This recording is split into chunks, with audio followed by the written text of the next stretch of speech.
जानेवारी रोजी एक मध्य प्रदेशवरून एक टीम आलं होतं आगर मालवा जिल्ह्यामधून.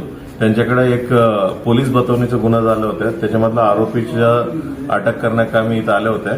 मग बाजारपेठ पोलीस स्टेशनची मदत मागितलं आणि बाजारपेठ पोलीस स्टेशनचं टीम आणि मध्य प्रदेशची टीम भुसावळमध्ये इराणी मोहल्ल्यात गेलं.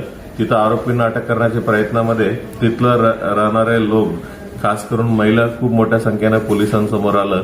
पोलिसांवरती हल्ला करण्याचे प्रयत्न देखील करण्यात आले होते आणि नंतर शेवटी त्या आरोपींना, जे आरोपीचं नाव आहे खरार अली हुजूर अली, ह्याला आम्ही अटक करण्यात आलेला आहे. आणि जे कोणी पोलिसां पार्टीवरती कामामध्ये अडथळा निर्माण केलेला आहे त्याच्यावरती गुन्हा दाखल केला. गुन्ह्यामध्ये 9 महिला आणि 4 पुरुषांच्या विरोधात गुन्हा दाखल केला. मग नंतर दुसऱ्या दिवशी त्याचा पंचनामा आणि इतर कारवाई करत असताना आम्हाला एक बॅग सापडला आणि त्याच्यामध्ये खूप सोन्याचं लगड सापडलेलं आहे. मग त्याच्या अनुषंगाने विचारपूस केलं आणि विचारपूसमध्ये ही निष्पन्न झालं की जिल्ह्यामध्ये आणि महाराष्ट्रामध्ये इतर ठिकाणी चेन स्नॅचिंगचं भरपूर गुन्हे ह्या गँगने केलेले आहे असं निष्पन्न झालं. ही गँगचं मेन सूत्रधार आहे मरियम बी जाफर अली आणि दुसरा सूत्रधार आहे नजिया शेख. असं 2 मेन सूत्रधार आहे आणि ह्या गँग चालवतात आणि सर्व ठिकाणी यंग मुलांना पाठवत आहेत.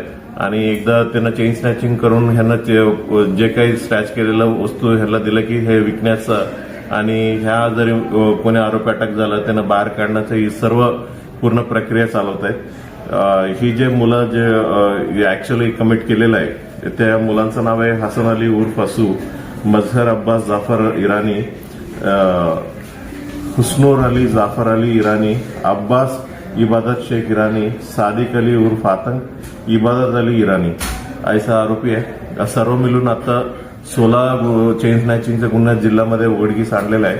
आणि रिकव्हर केलेलं प्रॉपर्टीचं वजन आहे 287 ग्राम आहे आणि आजच्या किमतीमध्ये 40,25,000 रुपयाच्या किमतीचं आहे.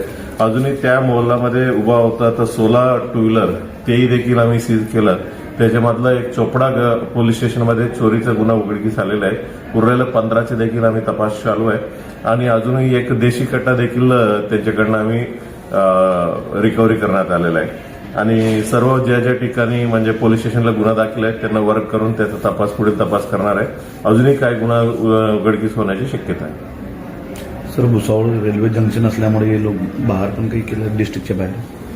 निश्चित म्हणजे त्यांनी टू व्हीलरमध्ये बाहेर जाणं आणि तिकडनं चेन स्नॅचिंग, पोलीस बतवणी असे गुन्हा केलेले असण्याची शक्यता आहे. सर, याच्यात अजून काही आरोपी फरार आहेत का? आहेत, म्हणजे आता अटक तर 2 महिला आणि 1 पुरुष आहे. अजूनही 4-5 आरोपी फरार आहेत. त्यांना लवकरात लवकर आम्ही अटक करणार आहे.